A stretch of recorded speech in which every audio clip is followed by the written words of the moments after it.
future.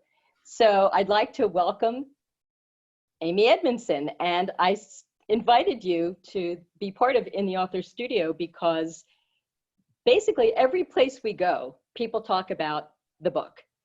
They are talking about fearless organization, and the term psychological safety, unprompted, is one of the terms that comes out of the mouths of teams in virtually every industry and C-suite leaders all over. And so wondering if you are surprised by that, and maybe a bit of your context for who you find talking about this, either surprisingly or not so surprisingly.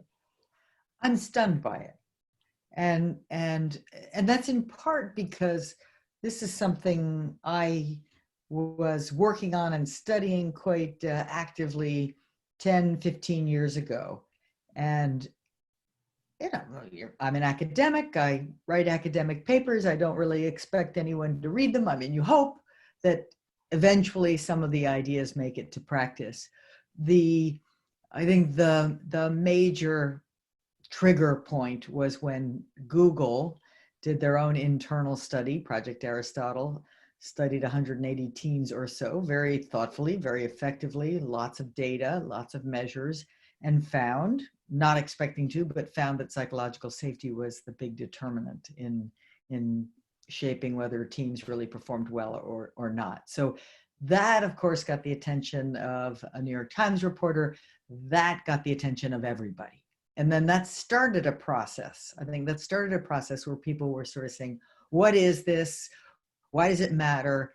And very, very soon after the New York Times article came out, I decided I better write that book. Right? I've been studying this for a long time. I haven't really put it out there in an accessible format other than an HBR article or two. I'm gonna write the book. But it's deeply gratifying that it's struck a chord.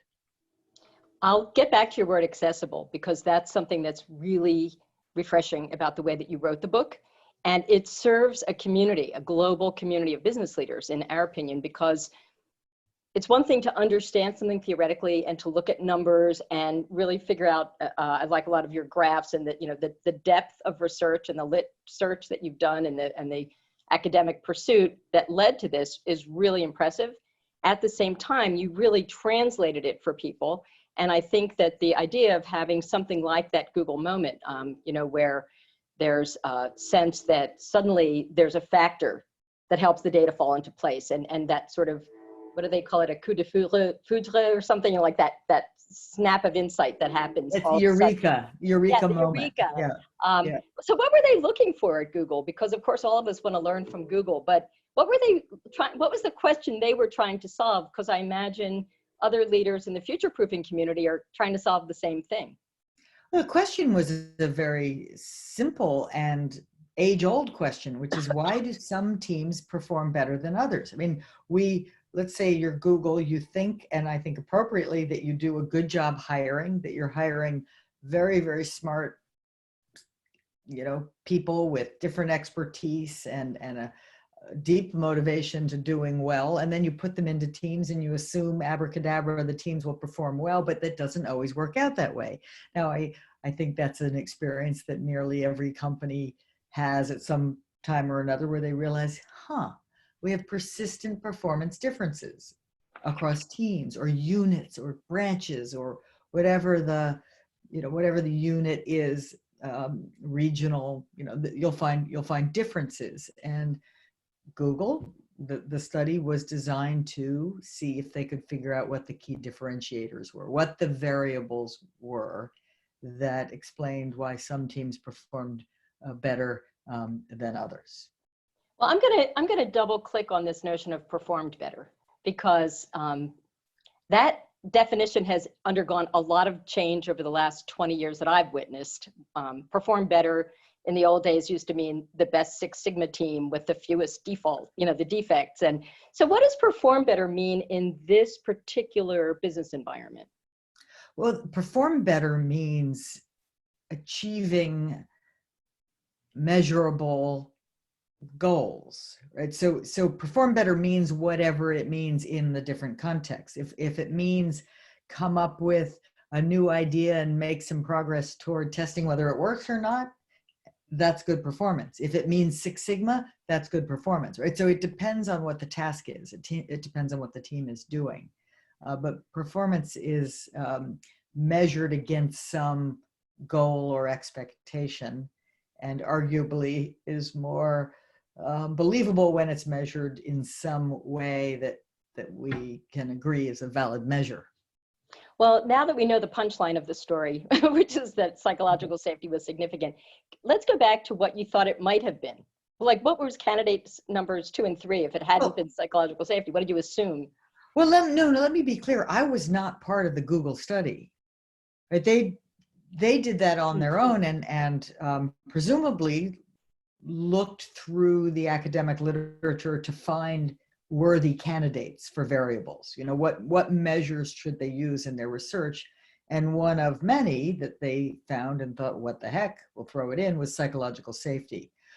So that wasn't, you know, I didn't have anything to do with that. That was just a lucky break for me anyway, because the way it was written up in the New York Times was, you know, that they essentially struggled, and then they found the concept and the variable of psychological safety, and everything fell into place, right? Yeah, yeah. But what I mean, I think I was long interested in the question of teams and team performance, but my particular interest early in my research career was on learning behavior, right? So I was interested in Six Sigma is certainly an example of learning behavior.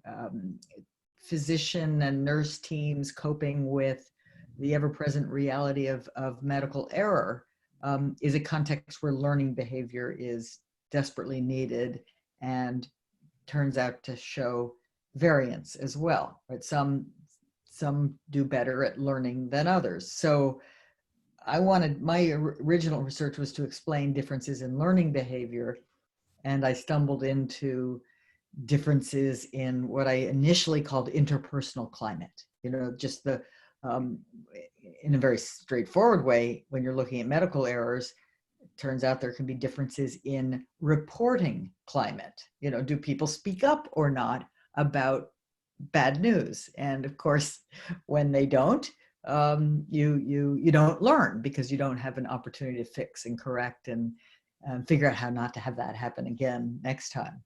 And you've put up this wonderful slide with Wells Fargo on it, which of course is a very visible example of an organization where the bad news wasn't traveling up the corporate ladder and leading to a sort of persistence of all sorts of problematic behaviors, non-learning behaviors, and in fact, fraudulent behaviors ultimately, because frontline service folks and frontline sales folks found it impossible to say that the performance demands that were being put on them, in fact, were unrealistic and couldn't be achieved in the markets in which they were operating. So they, you know, famously sort of made stuff up and all sorts of other problematic activities. Well, what I like about the honesty of the book and the way that you tell even case study type stories is that, you know, as we said earlier, you generalize them so we can all relate and we can all avoid the behaviors that got us to the bad places. And you also give it, it's not formulaic, but it's definitely a synthesis and a way of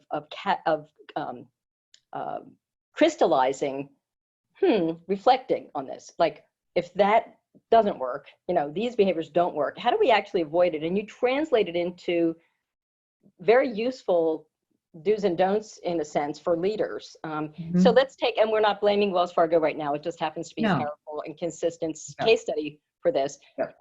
Talk about some of the things that companies in general do that, you know, Wells Fargo might have been one example, but in general, you know, it's not anybody's fault. Some of us were taught top-down management and kind of a militaristic approach to punishment. And, you know, there are many things that are part of the framework of business training that lay the groundwork for something which in this knowledge era might not be appropriate anymore. So talk to us about some of the other companies and how leaders can think about this. Sure.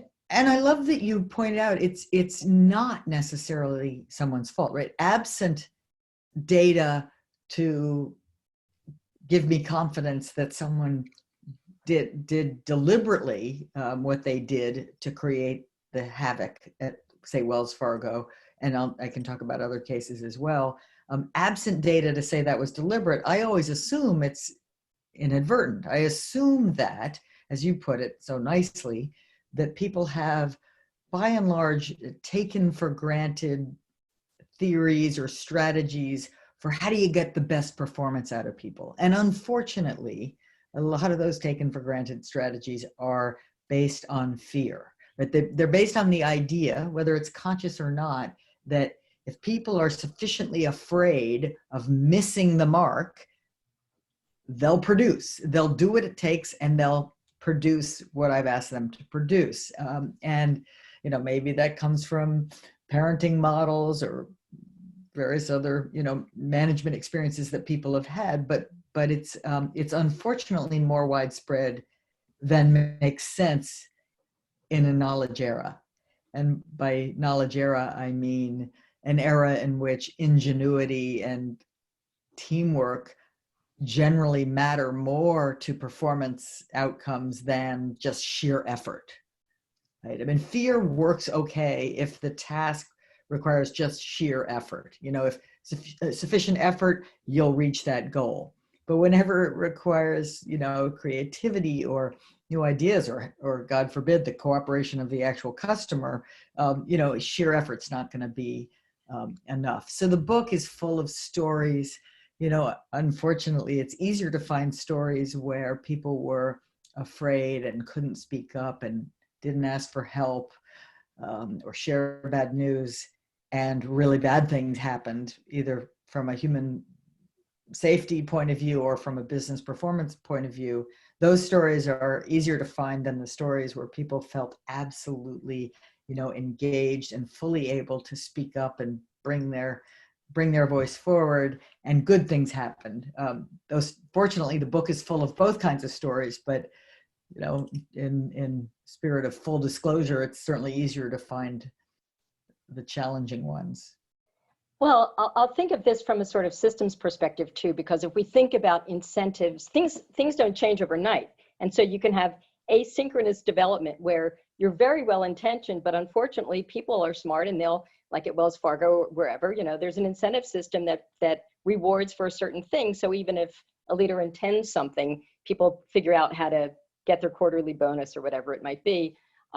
There's also this notion of, we talk about diversity, but there can be a tone that's inadvertent, as you mentioned, where people who speak up, I know since we were discussing that, I go to a lot of different cultures, and there's some cultures where speaking up doesn't, it's not necessarily culturally correct. So, or introverts. I love that you allow for people with just different natural styles. And if I don't say, Amy, you've been awfully quiet in that meeting. Is there something you'd think we need to look at? Yeah. People might not step forward, even if they, in their minds, have something to contribute, right, counter to the norm. Right. I think that's, we most of us as human beings, and certainly as managers, are prone to the error of assuming silence means you don't have anything to add. When in fact, silence does not mean you don't have anything to add. It means you may or may not have something to add, and you may have something to add, but not feel clear that it's going to be welcome, or you worry about the what people will think of you, and so on. Well, I'll share a quote that I love, which is high standards in a context where there is uncertainty or interdependence combined with a lack of psychological safety is a recipe for suboptimal performance. Now, I'm pretty sure you said that, so maybe you don't want to comment on yourself, but I love this quote. I feel kind of like I need a t-shirt with this quote. But, give us your take. Sure. I mean, maybe looking at it, it's a little wordy, but I agree with you. I love the sentiment behind it as well, because basically what it's saying is, again, this idea of having, we have taken for granted or implicit approaches that we use to be effective. And I think most of us would subscribe to the idea of holding high standards, like of setting ambitious goals and then helping people reach them. And that's great. And again, if, for example, imagine an Olympic gymnast who has practiced her routine, thousands and thousands of times. The chances are really good she will be able to achieve that high standard in competition because she's nailed it, right? She's practiced it, she's nailed it, so she can do it. But let's say you're asking people to do something new and creative they've never done before. And yes, I still think we should be ambitious, but there's enormous uncertainty about, say, how the customer will respond or what might happen or how the technology works. And given uncertainty and high standards, if people don't feel absolutely able to ask questions, to suggest maybe a crazy idea or a weird interpretation of what they're seeing, you're just not going to get there. I mean, it's a sort of simple scientific fact, if you will. Well, one of the things, and we're a little bit controversial in the land of future-proofing next, was we've been taught predictive analytics, and that was kind of what we were raised on. And now we call it suggestive analytics, which is actually, we don't even pride ourselves on knowing how it will come out. We just pride ourselves in seeing kind of early signs of lots of things that are happening, know that change is afoot, and we know we need to be on the alert. Like, and we're in the midst of a pandemic right now. I don't blame anyone for not knowing, because there are millions of models that probably said it was coming, it wasn't coming, but it's our ability to go, okay, wake up call, we're on the alert. Suggestive analytics are fine, and we can still take action without 100% certainty. No, we must take action without 100% certainty, because if we wait for 100% certainty, we'll never act, because it won't happen, right? And one thing, I love the term suggestive analytics. I think it's very powerful. And one thing that is really becoming quite clear during this pandemic is that the models can be very, very good, but models are nearly always, by definition, within a domain. They're within an expertise silo. And so they're really good at predicting, let's say, number of new cases and how that will change based on social distancing or lockdown or what have you, and what impact that will have on ICU capacity, ICU admissions, right? They can do that. But meanwhile, that model has absolutely nothing to say about supply chain breakdowns created by the lockdowns, or has nothing to say about mental illness that might get exacerbated, has nothing to say about the children who are missing a year of school or what have you, right? So it's, every models live in their little silos, and they don't actually speak to each other. And so they all have what they think are predictive analytics, but which are in fact suggestive analytics, which if there were ways to better integrate across models, maybe we'd get to something a little bit more akin to knowing what's happening, but it'll never be perfect. I would love, there's a whole other conversation to have about all of this, because we also have a thought on kind of cross industry, that you're just as likely to get these moments of aha from some totally different industry. So while you're studying yours, then as you said, with the pandemic, you're studying epidemiology, and then suddenly there's this education piece that becomes very much front and center. Well, these are really short interviews, and so there are a couple of stories I would love for you to share, or if you have moved beyond these stories, the topic is, who's done this really well? And some of these companies I had never heard of. Barry Waymiller, is that how you pronounce it? That's exactly how you pronounce it. So was really impressed with the fact that you don't have to be the biggest company in the world to embrace this. Is this a story you'd like to tell, or is there one similar to this that strikes your fancy more today? I'm not sure I can tell it as succinctly as I'd like to, but let me try.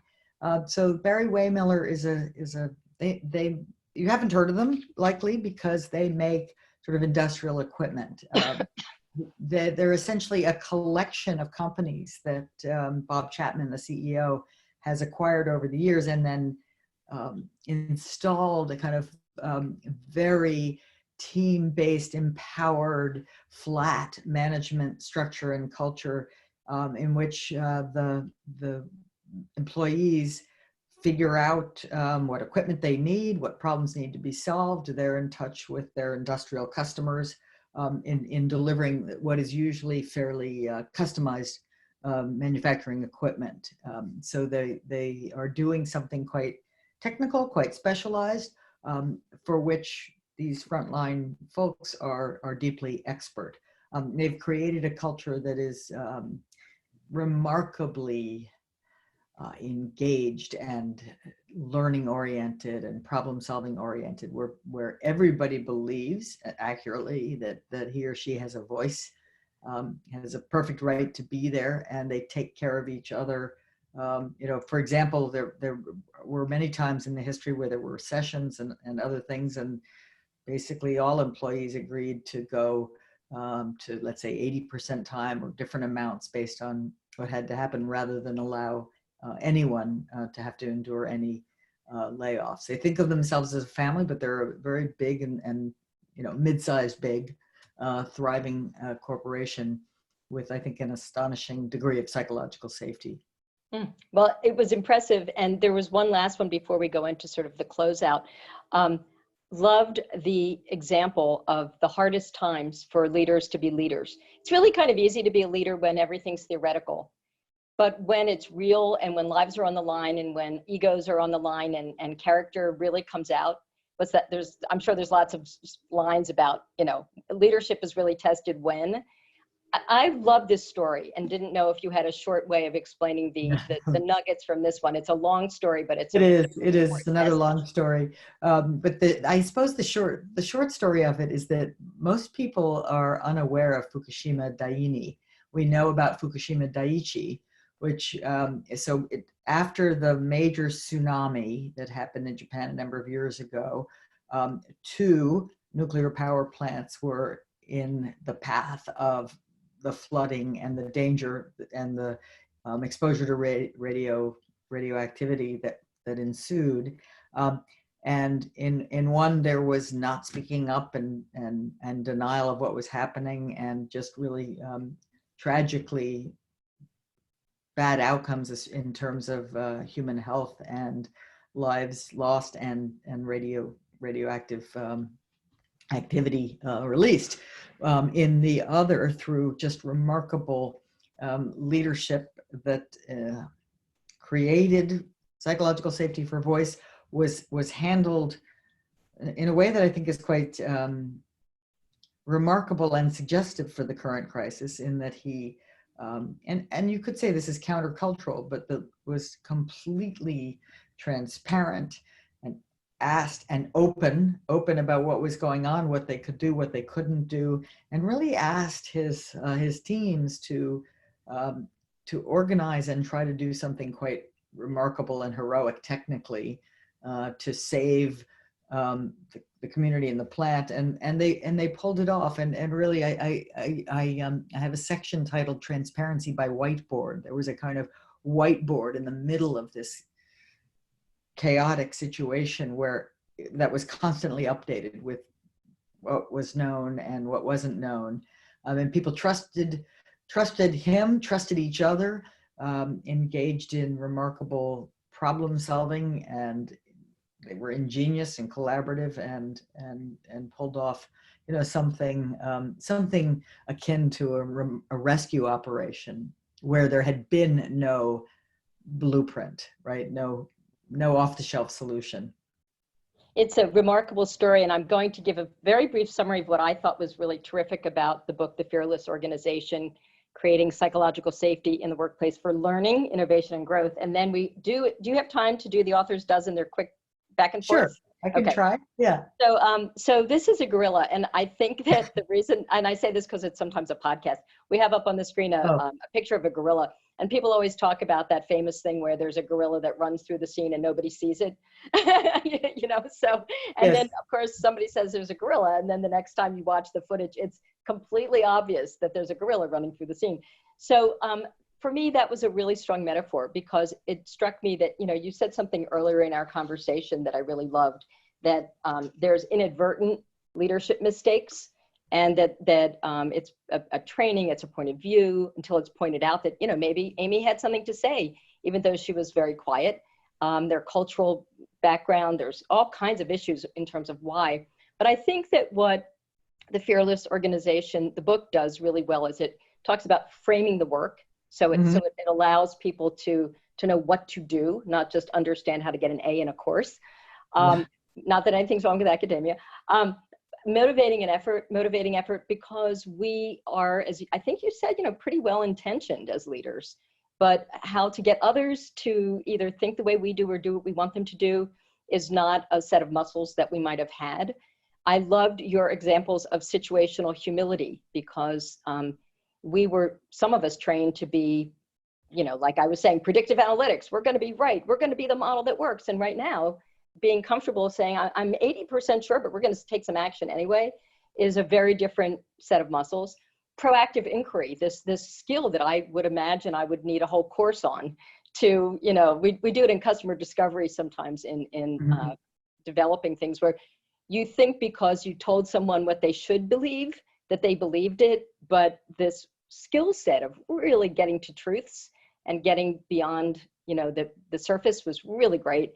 And I loved your structures for input that are very easy to understand, probably hard to do. Yeah. So this was my list of what I loved about the book. What did I miss, and what do you see on the horizon? And then, as I said, we'll do the author's dozen.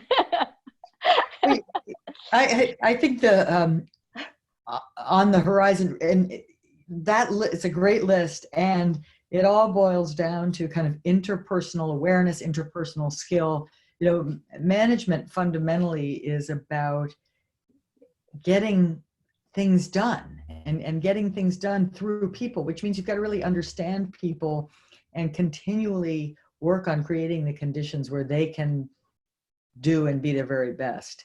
And so what's on the horizon is probably a far greater appreciation of the wicked problems that lie ahead. And so as diverse as the cases in the book are, they're all basically in operating companies for which there's a business model, and for which there are customers and all of that good stuff. Whereas right now, societally, we face a handful of really wicked problems for which even what good looks like aren't yet clear, and there's no blueprint, no playbook.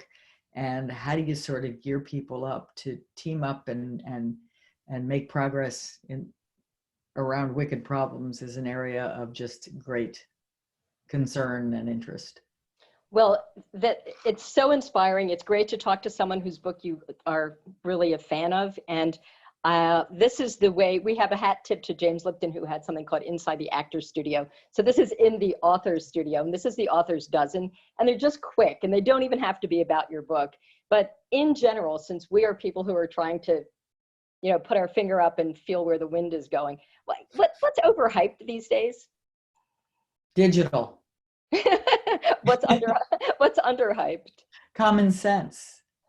Okay. Do you have a favorite quote, either real or imagined? Dare to be naive.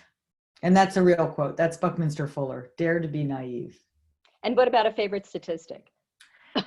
Can't think of one. Do you have one?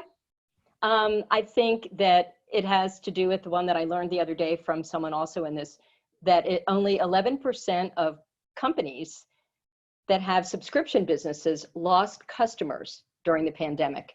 89% kept them. And that to me means that there's a deep loyalty and trust that I think, so that made me optimistic. Other than Andrea Cates and Sean Moffat, who would you want to invite, like a person you'd want to invite to a Change Masters Last Supper, knowing that Last Suppers don't always turn out well either, but. Yeah, that is true.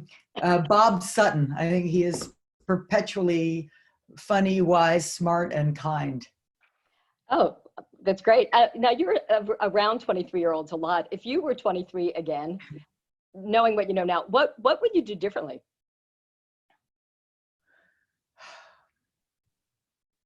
Be kind. Be more kind.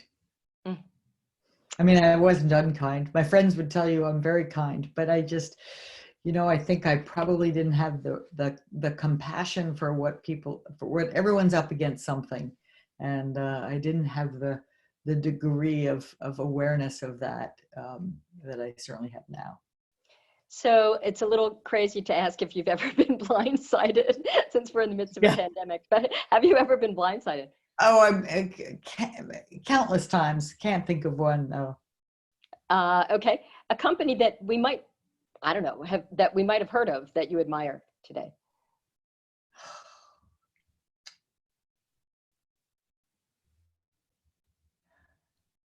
I guess the one that comes to mind is Kaiser Permanente. Because I'm just so overwhelmed by healthcare thoughts these days, and they have for decades been built a model that really works. I think in terms of you're a member and you get care, right? As opposed to so they're very far away from the fee for service model that has gotten us into a lot of trouble. And what about one we haven't heard of?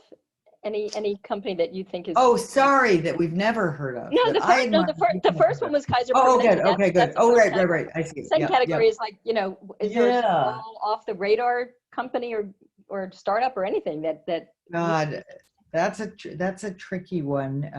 Yeah, actually, here's one. August Public. Okay.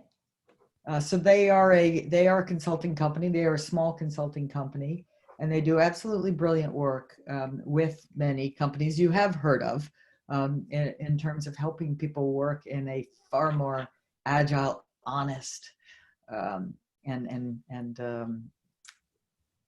collaborative way. I think we saw you didn't you do a video session with them? I did. I did a like a book party. If you will.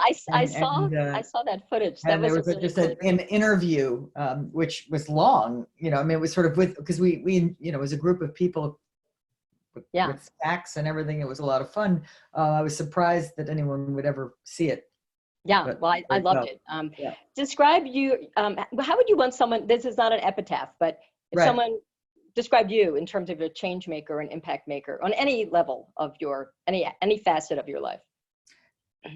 Playing some small role in freeing people up to bring their full selves to work. So, any technology or emerging innovation that intrigues you? Oh gosh, right now I'm so immersed in technology that no, I don't. I'm sorry. So what do you do for fun? I sail. I race sailboats. It's not really good. Not something I can do very often in the non-summer months around here, but it is a lot of fun in the summer. Well, I'll close this out, although this is a conversation that could have gone on at least twice as long, but I'd like to thank Amy Edmondson. I learned a lot. I learned about, first of all, we do have to have an offline about this notion of suggestive analytics. We think we're onto something. Would love to pick your brain about it. And also this idea that people have deliberate as well as inadvertent behaviors that lead to the kinds of outcomes that they either do or don't want. And the awareness about that, the awareness that takes a lot of different people to make a team be really functional and succeed. It's terrific. And I love the way that you approached it. I love the way you talked about it. We, as I said, are future-proofing next. And the idea of all of this is exactly what the conversation was, which is to think about the future in a different way so that people feel brave enough to be able to take action even without necessarily a full deck of 100% certainty about what's going to happen. So this could not have been a more important conversation. And we hope everyone listening to this and watching this will read The Fearless Organization. It's a really important book for all of us. Any parting words, Amy? You're very kind. I truly appreciate it, and wish you and your listeners all the best. Terrific. Thanks so much, and we'll see you in the future.